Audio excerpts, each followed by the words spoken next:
If you have a snowplow on your truck, you know how much of a nightmare it is, spring and fall, when you get the first few snowfalls or you're trying to clean up and the frost is gone and you're trying to do it again in the spring. So what I'm going to make here, this is kind of an experiment, but from what I'm seeing online, manufacturers are selling things like this. So I have a piece of 2-inch iron pipe water line, steel water line.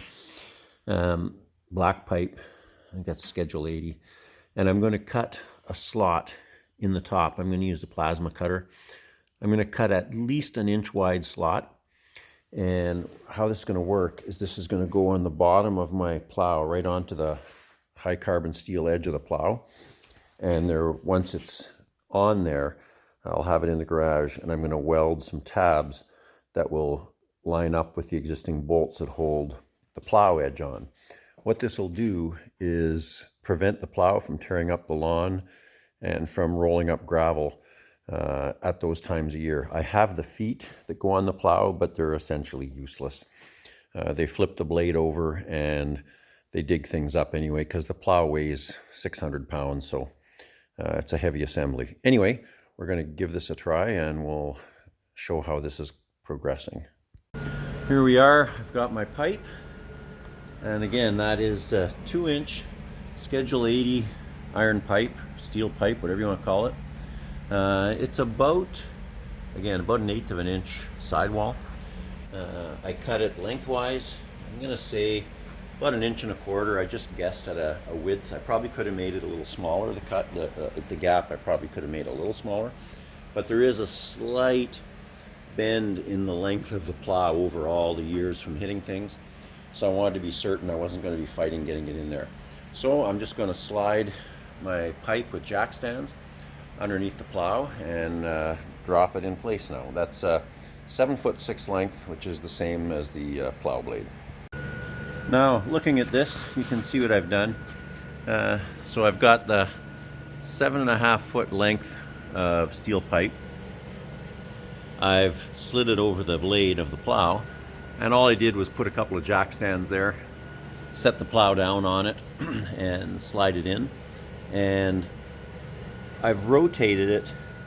I've rotated it forward to close this gap up a little more, and I still may give it a tap or try and slide the brackets.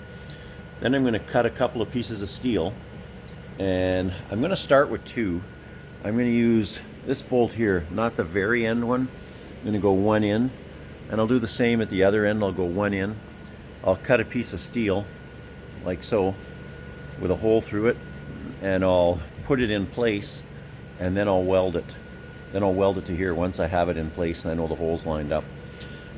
So you can see those bolts, as much as they are old, they're still quite usable in the back. They're not all rotted and rusted out. They should come off quite easily.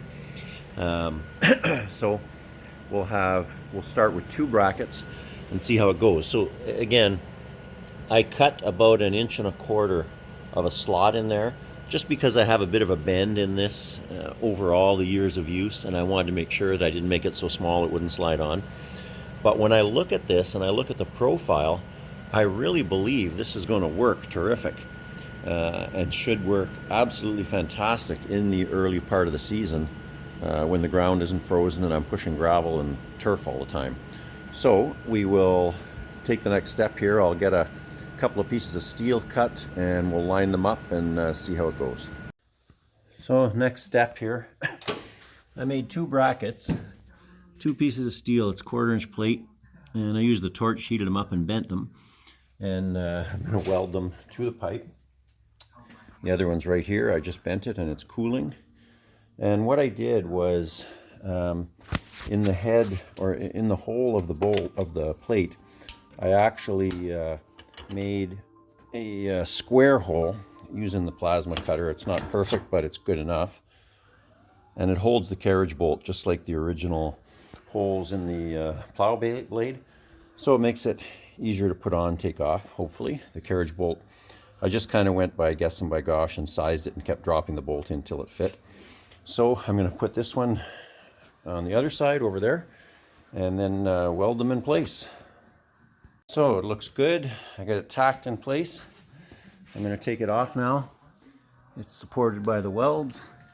Got things in, tacked in place. I'm going to remove it and weld it up good, and then paint it and put it back on, give it a try.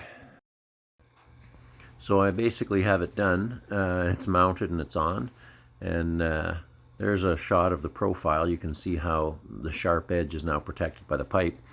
Only time will tell how it's going to work.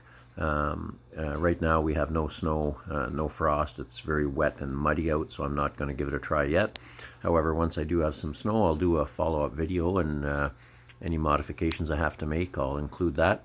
Anyway, if you found this useful, please consider liking the video and subscribing to the channel.